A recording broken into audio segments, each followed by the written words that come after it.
Hey everybody, so we're here today with Misty. Misty is one of our sister goddesses in the Soul-to-Sisterhood book. And Misty, we did your interview, about 4 months ago? 5 months ago? No, it's only been about 2.5 or 3 months. Oh, are you kidding? Okay, I think 3 it was months ago. October-ish, maybe? Okay, so 3 months ago, and we did it via phone because Misty lives about an hour away. And then today we're doing her photo shoot. So we're kind of doing hers a little bit backwards, or not in order that we've been doing the other interviews and photo shoots. And so I wanted to just do a quick interview with Misty to talk to her about what her process has been like since we did the phone interview, and sort of having her words read back to her and living with that until we get here today, 3 months later, and do your photo shoot. So, Right. So what's it been like over the last 3 months since we did your interview and I read it to you? Well, it's been interesting. It has definitely been a journey. I have certainly had some feelings of, I don't know, I guess reservations would be the right word about whether or not I should be involved in this project. I've had some struggles, some situations come up since the interview that have made me question, I guess, myself and how much progress I've actually made since the prior 1.5 years and everything that I sort of survived during that time. So, but I've come to realize that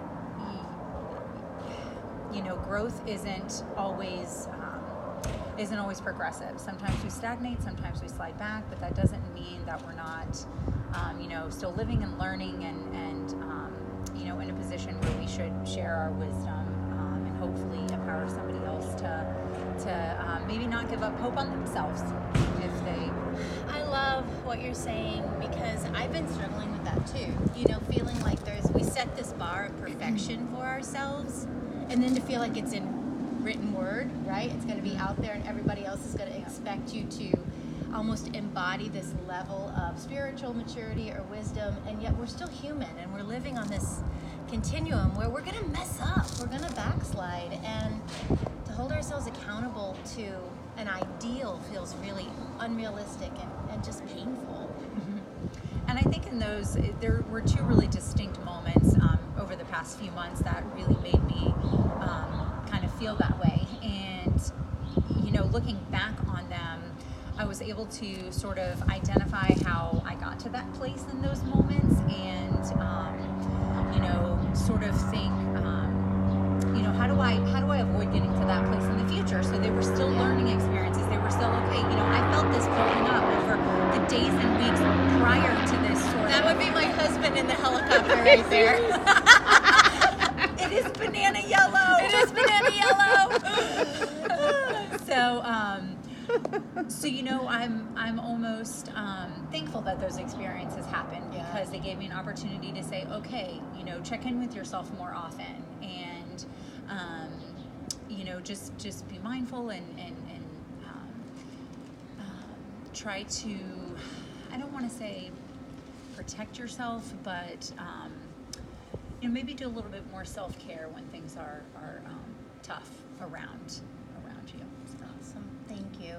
Well, can we say to other women who are maybe struggling with this, you've just given some awesome suggestions, and maybe one last thing for those of us who struggle with always reaching this bar of perfection, whatever that, in whatever sort of subject matter of our life that is, spirituality, parenthood, partnering, friendship, professional. I would say, it's very difficult to see the big picture when you're in the moment, when you're living the experience. So just always try to do your best to step back, broaden your focus, and look at, not only, what happened in that moment, but what led up to it. What could you have maybe done differently? And how did you respond? And did you respond in a way that you're proud of? And if not, then maybe there's something more that you need to do to sort of heal from that situation. But just try to step back as quickly as possible, look at the bigger picture, and learn from the experience and move on. And something you said earlier as we were walking down here is focus on the positives. Focus on what you did do. Don't focus on what you didn't do. Really step into the good, right? Yes. Stay focused on what you were able to accomplish, where you were able to show love, where you were able to rise above. It doesn't have to be perfection, and it doesn't have to be consistent 100% of the time. Right. We're all human. Just forgive yourself and put one foot in front of the other and do the best you can every day. That's really all, we can ask of each other. Yeah, awesome. So. Thank you, baby. Namaste.